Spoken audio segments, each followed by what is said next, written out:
Hi, this is one in a series in the playlist specifically about the Hopper language. It's not specific to the 6502 machine. You could do these on Windows, and eventually we'll do them on other machines that we'll target, like the ESP32 or the RP2040 or the Z80. But for now we're targeting, it's more interesting to show it on a 6502. So this video is about loops and iterators and collection classes. So I'm assuming you're familiar with a semicolon and curly brace language like C++ or C# or Java preferably, and then at a stretch JavaScript or PHP or one of those. Anyway, if you are, you are familiar with what this looks like. Now, C# and Java has something called writeline, or write, console write. I've added a helper class in here that writes to both the serial port and the LCD. So I can put that I2 string. Two strings should look familiar to you if you're familiar with Java or C#. And true meaning both devices. So let me show you how that's done.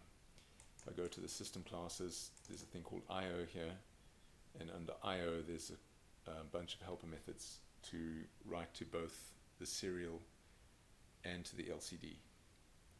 So if you look one level higher at the system, there's a screen class and a serial class, and in the screen there's prints and in the serial there's write characters. So this helper function will make the output go to both LCD on the device and to the serial console. So let's compile it, and let's load it into the debugger and then run it on the device. So we've got 0 to 10 showing up in the serial console, and also down on the down here on the actual device. And it clears the screen before each run, so it won't clear the serial console, but it'll clear the screen, and so we'll only see one set down there. Okay, so that's a basic for loop, as you would expect in any respectable semicolon and brace and curly brackets language. The next thing to learn about Hopper is that it has a generic loop as well. And you see a lot of times in the curly brace languages, you see people do things like while true, or an infinite for loop like that, which will achieve the same thing. Or you just want it to be so that you can have a single exit point from a large piece of functionality, and you're going to put a break in there somewhere, to break out of it. So Hopper simplifies that by giving you something called the loop, and you can make a uint, and Hopper always zero initializes everything. So we can go in here and say if our I is greater than is equal to 10, then break. And here we'll just go I++, okay. And that should give us the same output. It should give us 0 to 9. Let's see if it does. It does. So that's a generic loop where you can have a single exit point from a complex piece of code, just using the break statement in a generic loop. And the continue works as well. Okay, let's continue. Let's do this. Say we get a string, and we're going to loop through that string.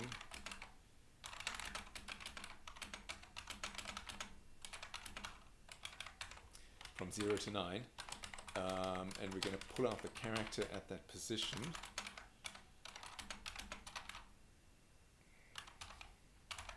And we're going to print that character. We don't need the toString. We don't need to plus that either.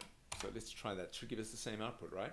If you're familiar with this curly brace language, you should be able to figure out what that looks like. Unexpected end of line in string. Yes, no question about that.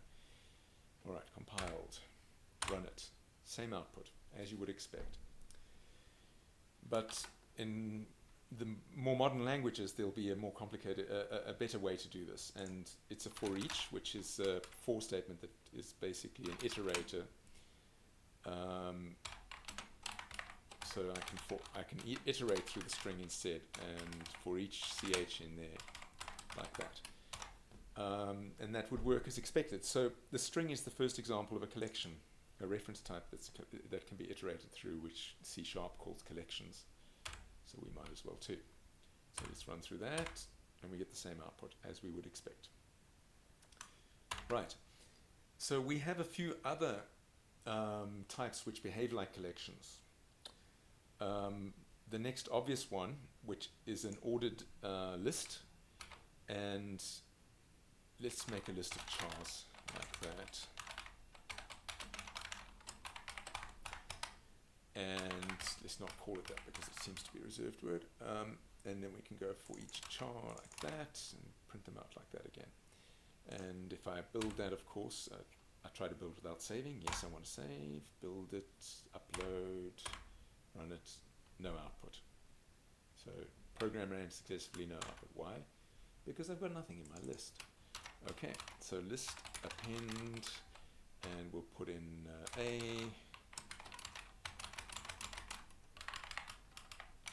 B, C, D, and E.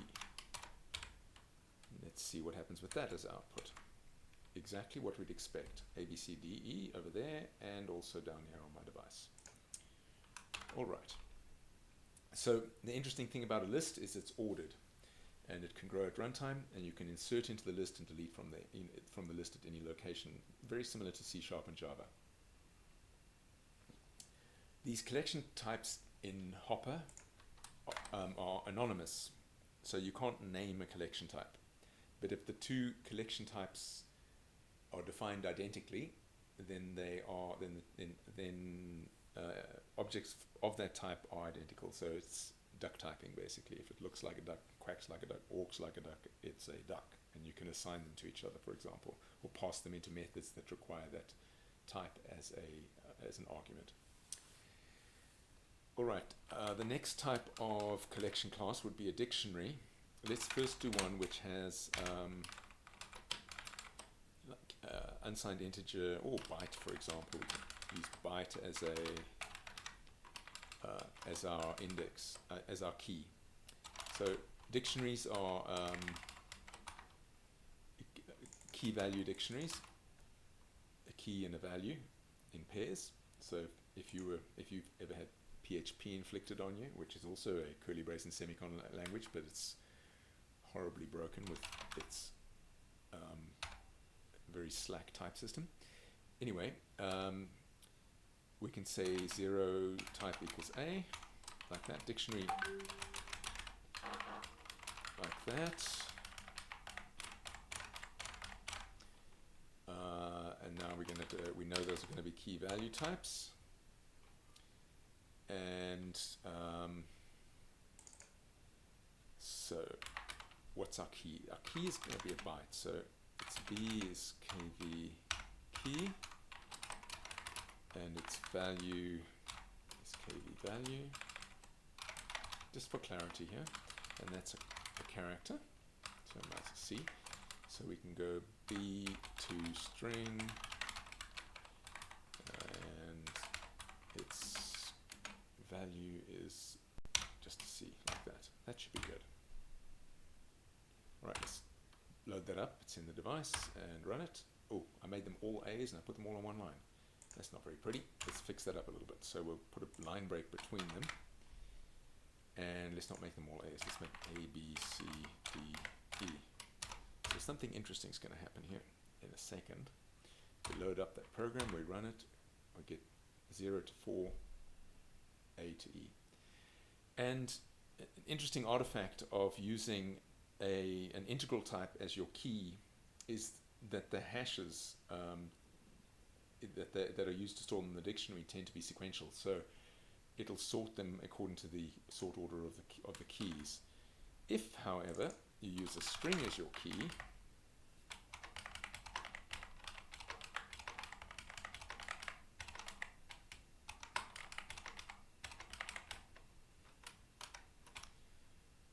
something different will happen. So if my string's a key, I can just use it directly like that. And what do we think is going to happen now? As you can see, they're no longer in order. And that's because the elements of the dictionary are stored using the hash of the string. And the hash is going to give you a non-deterministic, well, it's deterministic, but it seems random to us, order of your keys. So you won't get a sorted dictionary if you use strings as your key. And I think there's one more collection class that I should probably mention. So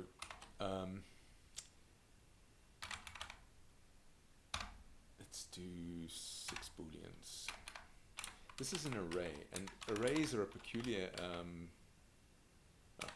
collection class in Hopper, in that unlike dictionaries and lists and strings, they can't grow at runtime. They can only be given a predetermined size at compile time. And you can only store value types as the elements of an array. So the reason is because there's an implementation, it's just it's allocated a chunk of memory. But they are super efficient and they're super fast for small devices. So when I make booleans like this, this array will fit inside a byte because there's only 6 of them and it uses 1 bit per element. So let's try doing that. Let's try that equals true. We've got 1, 2, 3, we've got 2 more. 4, 5, and we can go false. And unlike C, Hopper is strict when it comes to types. So a Boolean is a Boolean, much like C# or Java. Boolean is not like C, where it's just false means 0 and true is anything not 0.